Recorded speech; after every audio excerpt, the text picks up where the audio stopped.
Voilà, retour au Midi Actualité avec Jean-Philippe Trottier. Il est 12h33 sur les ondes de Radio Ville-Marie. Alors, faisons un petit tour du côté de la France et de la campagne présidentielle dont beaucoup de monde parle déjà. Kenza Drider, donc D-R-I-D-E-R, a décidé de se porter candidate à l'élection présidentielle française de 2012, voilée de son niqab. Le geste se voulait une provocation, une marque de désobéissance civile. Mathieu Bocoté a vu dans cet appel aux chartes des droits et à la liberté de religion un cheval de Troie, une menace pour les fondements des sociétés occidentales. Retour sur une chronique du Journal de Montréal du 29 septembre intitulée « La provocation politique par le niqab ». Mathieu Bocoté, bonjour. Bonjour. Revenons un petit peu au fait. Qu'est-ce qui s'est passé précisément? Alors, c'est pas très compliqué. La France a décidé de passer, il y a quelques mois déjà, une loi pour interdire le voile intégral dans l'espace public. Hein. Donc, le niqab, la burqa et ainsi de suite. Ça, c'est en avril 2011, je pense, non? Voilà, c'est au mois d'avril. Et la frange islamiste la plus radicale a décidé de contester cette loi, d'autant plus qu'elle risque effectivement d'être contestée facilement par les autorités européennes. Par exemple, si cette loi a été amenée devant la Cour européenne des droits de l'homme, elle risquerait de se faire invalider parce que la Cour européenne des droits de l'homme est tout à fait droit de l'hommiste, multiculturaliste et ainsi de suite. C'est un peu comme ici d'ailleurs, non? Oui, effectivement, c'est un pouvoir semblable à celui de la Charte des droits de Trudeau dans la Constitution canadienne et ainsi de suite. Mais dans le cadre français, Kenza Drider, qui est une figure connue de l'espace public français, hein, faut le dire, parce qu'elle s'est fait valoir depuis plusieurs années comme celle qui défend le niqab, qui passe par toute la télévision pour défendre le niqab. Eh bien, elle se présente comme candidate à la présidence. Évidemment, c'est une candidature qu'elle avoue elle-même de provocation pour dévoiler, d'une certaine manière, de son point de vue, le caractère illégitime de la loi sur le niqab, sur le voile intégral en France. Son objectif, évidemment, c'est de faire accepter par le fait, par la contestation, à la mode sur la manière de la désobéissance civile, de faire sauter la loi française sur le voile intégral et de révéler de la même manière apparemment le caractère tyrannique d'une société qui n'accommoderait pas la différence. Et ce qu'il y a de particulier ici, c'est que Kenza Drider se réclame de la rhétorique des droits de l'homme, de la rhétorique des droits de la personne, de la rhétorique de la Charte des droits. Donc elle récupère tout l'arsenal juridique, philosophique, conceptuel occidental pour le retourner contre la culture, contre la civilisation qui a justement rendu possible ces instruments juridiques de protection des individus et des minorités. Autrement dit, on retourne ici les droits de l'homme contre eux-mêmes, on instrumentalise les droits de l'homme, on instrumentalise les chartes de droit, on instrumentalise le vocabulaire du droit pour justement mettre en échec la civilisation qui en a accouché. D'ailleurs, vous soulevez déjà le problème philosophique sous-jacent. Et vous dites aussi dans votre texte que les droits fondamentaux sont indissociables de la culture qui les a vus naître. Donc, en fait, la démocratie et tout ce qui caractérise l'Occident n'est pas exportable. Il faut établir des balises beaucoup plus fermes. À tout le moins, la question n'est pas de savoir si c'est exportable sur le très très long terme. Ce qu'on voit, c'est que plusieurs cultures peuvent finir par s'approprier les idéaux démocratiques.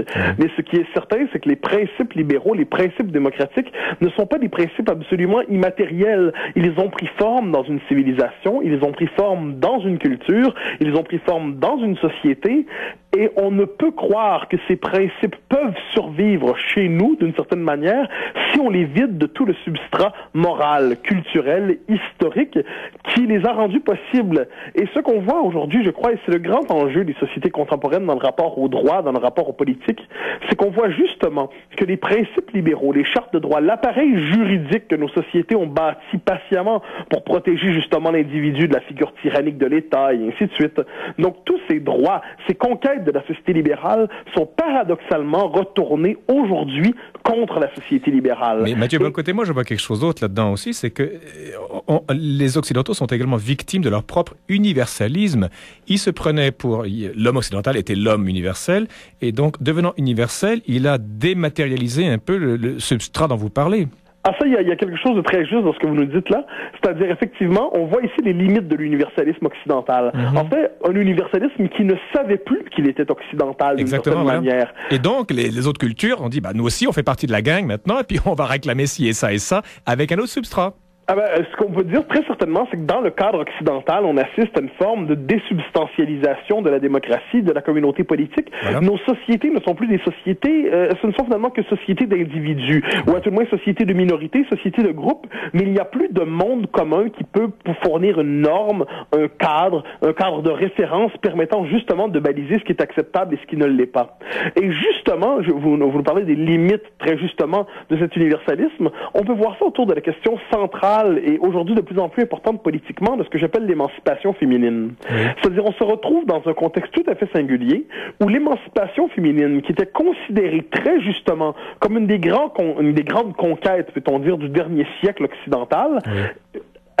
C'est contre l'émancipation féminine que sont instrumentalisées justement aujourd'hui la rhétorique des droits de l'homme, la rhétorique du droit à la différence et ainsi de suite. Pourquoi donc? Donc, c'est cette situation tout à fait singulière d'une certaine manière où c'est contre une des grandes conquêtes de l'Occident libéral, de l'émancipation occidentale dans ce qu'elle avait de bon, c'est-à-dire l'émancipation féminine, eh bien, on retourne aujourd'hui contre elle par le symbole même de l'apartheid sexuel qui est la burqa, qui est le niqab, mais qui est aussi le voile dans les faits, hein, parce qu'en la matière, il ne faut pas se faire d'illusions. Ce qui est important, ce n'est pas la taille du tissu, la taille du morceau de tissu. Ce qui est important, c'est de savoir si on marque politiquement la présence des femmes sur le mode de la subordination dans l'espace public.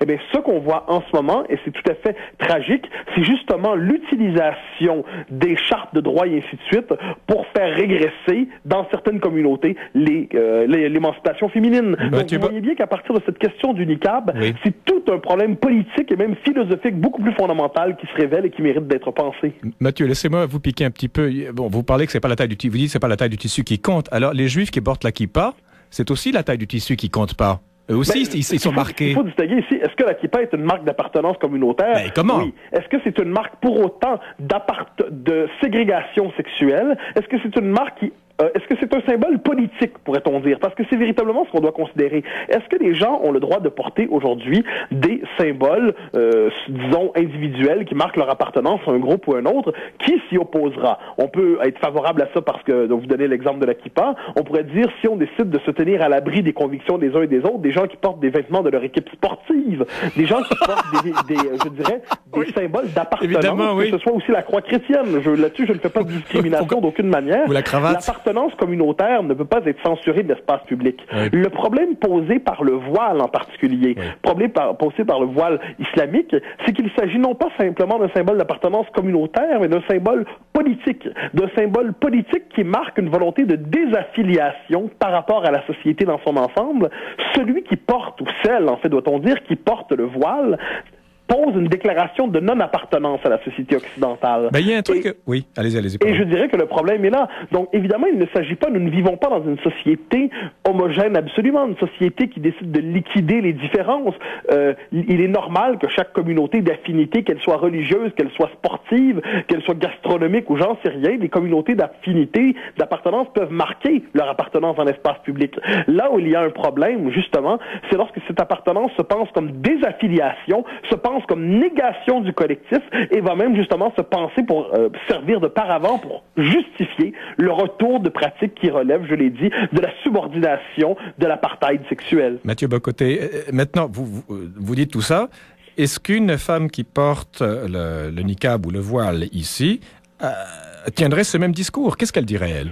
Non, justement, c'est ce qui est intéressant ici, c'est que celles qui portent le voile, le niqab, et ainsi de suite, le font au nom des droits de l'homme. Alors, quand je parle d'une instrumentalisation des droits de l'homme, c'est à ça que je fais référence. Donc, évidemment, on nous dira la femme le croit probablement en question, et c'est probablement vrai. Bon, mais c'est à ce moment qu'il faut éviter, et ça, c'est le grand travers des sociétés libérales, que de toujours individualiser les croyances. Alors, on ne veut voir que des individus, on refuse de voir le politique. C'est le grand travers des sociétés libérales que de tout voir sous l'angle de l'économique, du juridique, du moral, de l'éthique, mais le politique, lui, on décide de l'occulter, on l'oublie. Et cet oubli du politique nous empêche justement de penser les rapports entre les communautés, nous empêche de penser le monde commun, nous empêche de voir comment une collection d'actions individuelles peuvent avoir une portée collective, et c'est au collectif, justement, que cherche à répondre d'une manière ou de l'autre le politique, les institutions. Donc j'en reviens à ce qui est probablement entre vous et moi cette grille de lecture distincte. Je donne une importance fondamentale aux politiques comme mode de régulation des rapports sociaux. Il m'apparaît que le voile, le niqab, la burqa sont dans les circonstances non pas des symboles de foi individuels, mais des marqueurs véritablement politiques. Ce sont des symboles politiques qui doivent être considérés comme tels. Mais vous dites une chose, Mathieu Bock-Côté, une chose très intéressante qui vous pointez fort justement du côté du morcellement entre le juridique, le politique, le moral, etc., et le religieux. Mais en islam, il me semble que c'est une totalité. Il n'y a pas cette séparation. Le Coran est un livre divin, c'est aussi un code juridique, c'est aussi un livre de beauté. Tout fait un en islam, il me semble. Alors que dans le monde occidental ou chrétien, si tu veux, et si vous voulez, il y a une séparation entre spirituel et temporel qui, à mon avis, n'existe pas en islam. Voilà pourquoi on dit quelquefois, vous savez, c'est la rhétorique du droit à la différence. On nous dit souvent l'islam est une chance pour l'Occident. Bon, voilà, oui. Je fais partie de ceux qui croient qu'on peut retourner cette formule. L'Occident ne serait-il pas une chance à sa manière pour l'islam ou pour un certain islam, c'est-à-dire l'Occident qui a opéré sa révolution, si je puis dire, de la laïcité. L'Occident a opéré cette révolution de la différenciation des sphères sociales entre le religieux, le politique, le juridique, l'économique et ainsi de suite. Eh bien, est-ce que l'Occident ne serait pas l'occasion pour une frange considérable de musulmans qui décident de venir s'y établir, de pratiquer pour eux-mêmes cette révolution qui consistera à accepter la distinction entre le privé et le public, qui les amènera à accepter cette idée de consentir au repli, soit communautaire et peut-être même individuel de la croyance, et justement d'opérer cette modernisation de l'islam qui trouverait dans les sociétés occidentales l'occasion de cette modernisation. Je veux bien, mais c'est l'hypothèse qui est faite par plusieurs et souvent par des musulmans eux-mêmes qui nous invitent justement à éviter, lorsqu'on regarde l'islam, à toujours le regarder du point de vue de ces franges les plus radicales, de ces franges quelquefois les plus réactionnaires, peut-on dire, qui nous invitent justement à le considérer comme un système clos. Nous serait-il possible, nous occidentaux, lorsque nous décidons d'avoir l'islam comme interlocuteur, nous serait-il possible justement de parler à ceux des musulmans, et ils sont nombreux, qui acceptent l'idée justement que l'islam doit opérer sa modernisation et qu'il doit accepter d'évoluer dans les paramètres de la laïcité occidentale, dans les paramètres, je dirais, de la gestion du religieux à l'occidental. Je veux bien, nous acceptons dans nos sociétés qu'il y a une diversité de croyances, nous refusons toutefois que l'une d'entre elles prétende s'instituer comme norme déterminante pour tous. De ce point de vue, j'y reviens, est-ce qu'on ne peut pas considérer que les sociétés occidentales modernes seraient l'occasion permettant justement cette modernisation accélérée de l'islam? À tout le moins, on peut le souhaiter. On peut le souhaiter surtout pour les musulmans et peut-être même pour les musulmanes qui viennent s'établir ici, chercher à la fois l'occasion peut-être de réconcilier leur foi, leur spiritualité et de l'autre côté, une société d'émancipation. Je veux bien, Mathieu Bock-Côté, mais il y a aussi deux autres forces qui jouent là-dedans. C'est que,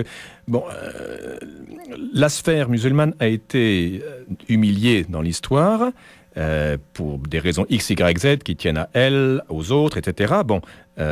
Et donc c'est un islam qui est en plein essor actuellement sur ce fond d'humiliation. Et d'un autre côté, l'Occident s'est fait servir copieusement, depuis un siècle au moins, le plat de la culpabilisation et du masochisme. Je veux dire, on est coupable de 2 guerres mondiales, on est coupable de génocide, on est coupable de colonisation, on est coupable de ci, de ça.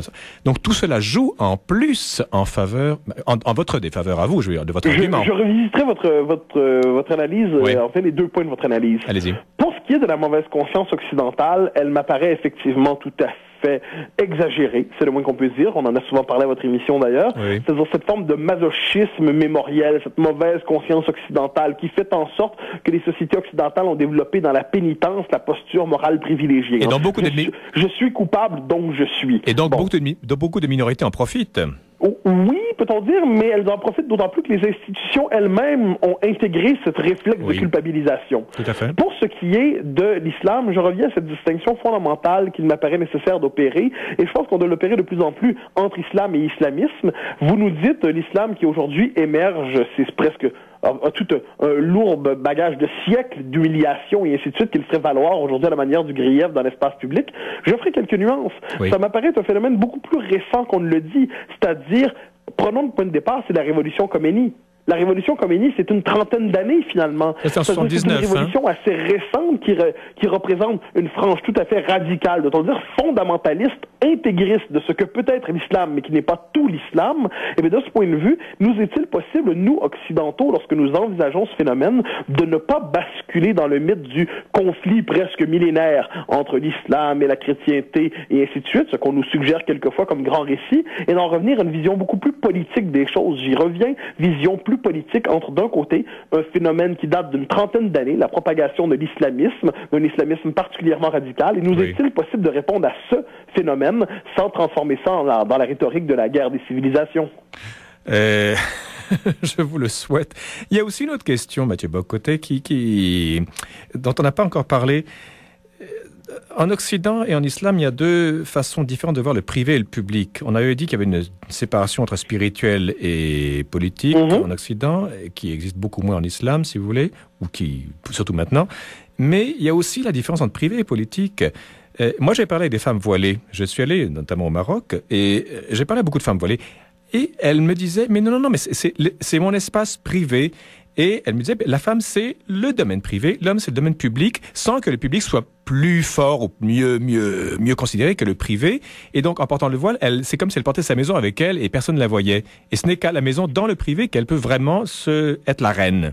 Ah oui, d'accord, mais ça marche. Il est possible ici de se rappeler ces deux mots fondateurs de l'autorité politique chez nous. C'est-à-dire, il y a ici, c'est opéré en Occident depuis 40 ans, 50 ans, peut-être même davantage, la révolution de l'émancipation féminine. Et je distingue toujours ça d'ailleurs, émancipation féminine et féminisme. Le féminisme est un mouvement social organisé, idéologique, très radical quelquefois. Et très patriarcal. L'émancipation féminine, c'est cette idée justement que la femme n'est plus cloîtrée dans le domaine privé, qu'elle a accès à l'espace public et qu'elle n'a pas, lorsqu'elle accède à l'espace public, à se voiler, à se masquer, à se présenter, autrement dit, en se parent de tous les signes pour masquer son impureté, pour masquer qu'elle est symbole de désir. Est-ce vraiment une question d'impureté?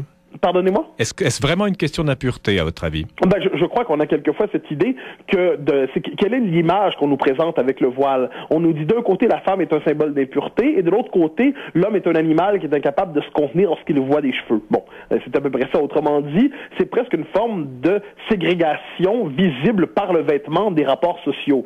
C'est pas une régulation des rapports sociaux, c'est une ségrégation dans les rapports sociaux. Et bien, de ce point de vue, la société occidentale s'est transformée de telle manière à accepter l'émancipation féminine dans l'espace public. Donc, la femme a accès non seulement à tous les postes qui étaient autrefois peut-être réservés à l'homme d'une manière ou de l'autre, mais surtout, elle peut y avoir accès sans nier sa propre féminité. Et de ce point de vue, nous ne devrions pas considérer que l'expression, justement, que ce soit de la coquetterie, que ce soit de toutes les modalités disponibles du charme féminin ou de la féminité, tout simplement, qui ne saurait se réduire à une caricature de coquetterie, justement, eh bien, il n'est pas légitime, à mon avis, de demander aux femmes de se voiler lorsqu'elles se présentent dans l'espace public.